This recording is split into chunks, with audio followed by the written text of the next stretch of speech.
Hello, everybody. Welcome to the Mile High Club podcast. I am Brian Shapiro. Thank you so much for joining us. It's not every day you get a chance to speak to a self-made, very successful businessman who's made millions of dollars. But the interesting story about Ramy El-Batrawi is the fact that he's had so many ups and downs in his life.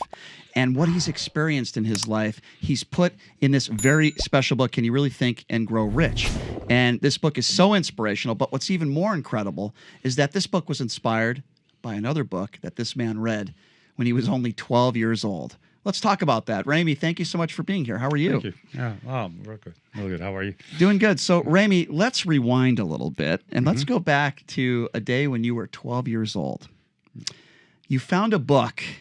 You read a book that was very inspirational to you. Tell us what that book was and how you got your hands on it and how it changed your life forever. Yeah, I was 12 years old and I was a kid everybody beat up on school and stuff. Didn't have many friends. There was one guy that was a friend of mine, and for some reason, I don't know how he got this book. He handed me this book one day, and I started reading the book, and a lot of things started resonating to me, and I read it over and over again, and those principles just seemed like if I was able to follow all this and the author, which Napoleon Hill, Think and Grow Rich, promised you to achieve all kinds of successes. And I was young enough and dumb enough to believe everything it said. So I just followed those principles. I read it, and one of the principles it had in that book is don't procrastinate. So in my mind, I said, well, that's what I said. You got to start right away. And I didn't want to waste any more time, 3 more years in high school, 4 more years in college. At 7 years, I was thinking, what can I accomplish in 7 years with having all this knowledge? So I just decided one day just to pack up and leave and just go after my dreams. That is incredible because, most people, when they have dreams like that and inspirations, they don't just leave. They just leave, especially at 12 years old. I mean, can you just go through that thought process of that day when you just decided in your mind at the age of 12, that's it, I'm leaving my family, this is what I want to do, all because of reading a book. Can you explain that to people? Yeah, I mean, I was always inquisitive. I knew there was more to life than just what I was doing. And when I read the book, he kind of pointed out, and there was a lot of examples about Henry Ford and Edison. There were so many examples of how they achieved their successes and the principles they used, and it all made sense. It just all made sense, and I just said I could just use the same principles. If those people could achieve those successes, I could do the same. So it was just a motivating thing, and I felt that I wasn't that far apart. I mean, they all started with nothing, and they all built from nothing. I would imagine if you spoke to Napoleon Hill today, he might say, well, he didn't really write the book and expect 12-year-olds to leave their home and do what you did. But obviously, he would be, I would sure, very happy and inspired by what you've been able to accomplish in your life. So let's fast forward a little bit. My understanding is in your late teenage years, you're homeless.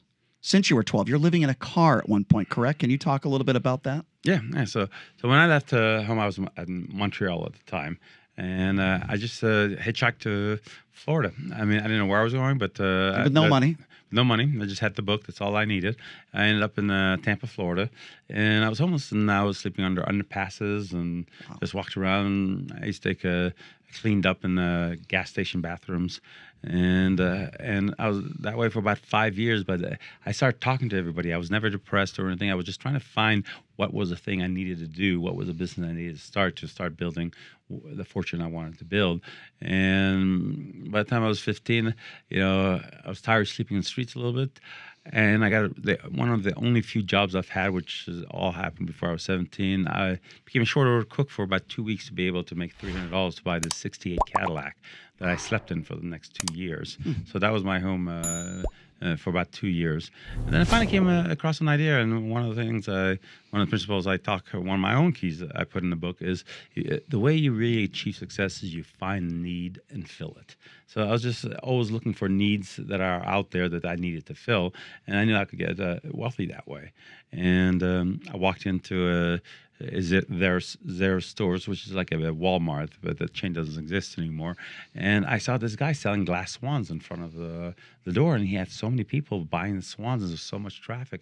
And I went to talk to him, like I was talking to everybody, and he said, yeah, he sells a lot of swans, and he's just there for the season.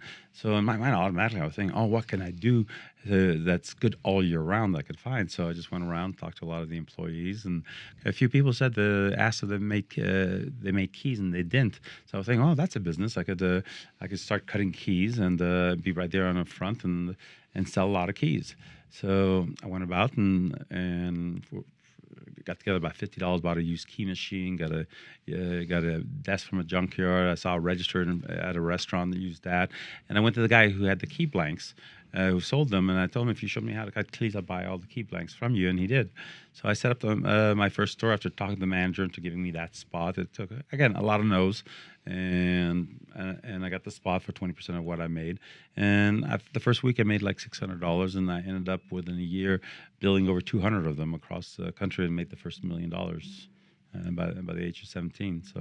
So at the age of 17, you rewind a year earlier, you have no money, you're trying to scrounge up $50 just to start this business, and then a year later, you're worth $1 million at the age of 17. I mean, you understand, to most average people in this country hearing this, it's almost hard to believe because there's not a lot of people out there. But that's what this book is about. It's about train of thought, right? Not accepting alibis, or as some people would use the term, excuses in your book. Right. Okay, so you make $1 million at 17. You're certainly not living in a car at that point. Where does your life go from there?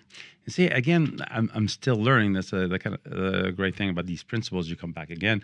So I didn't think about, I was too young to think about long-term leases and things like that. So all of a sudden the managers there saw that I was making so much money, and they were making a lot of money in their 20%. So they gave me a 30-day notice and kind of threw me out of the store. So I found myself back in the streets because all the money I was making, I was reinvesting in the key centers.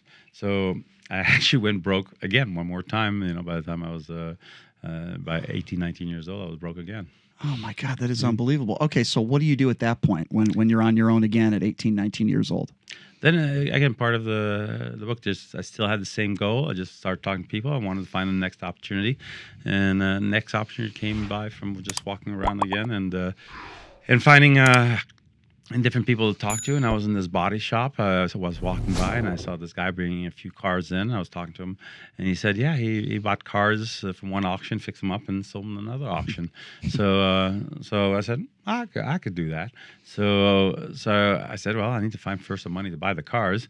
So where I worked for Zares, there was this one guy who was a police officer who had 3 jobs to support his family. So I said, maybe I'll approach him. He could put up the money, and I'll buy the cars. We'd fix it up, and I'd split the money 50-50. And I went to him, and he agreed. He held the titles. We made money in the first few cars. I really wanted to grow. Started losing money again. Again, just about to go broke again. But the last vehicle I was doing, putting together or to resell was a truck.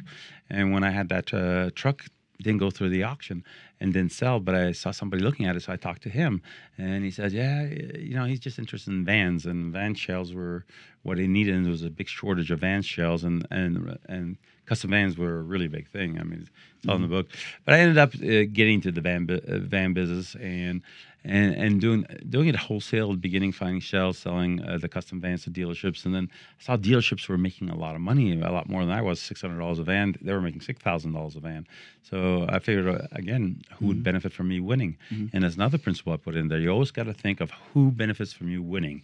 And when you figure that out, then they'll help you. And I realized the manufacturer would benefit me winning having a dealership. So I approached him, and he advanced me $1 million to open up the first dealership. And within a few years, I had 6 dealerships and insurance companies, and I grew and ended up by 23, again, a net worth of almost $50 million. So it's unbelievable. The book, by the way, Can You Really Think and Grow Rich? The author is Ramy El-Batrawi, joining us right now in studio on the Mile High Club podcast.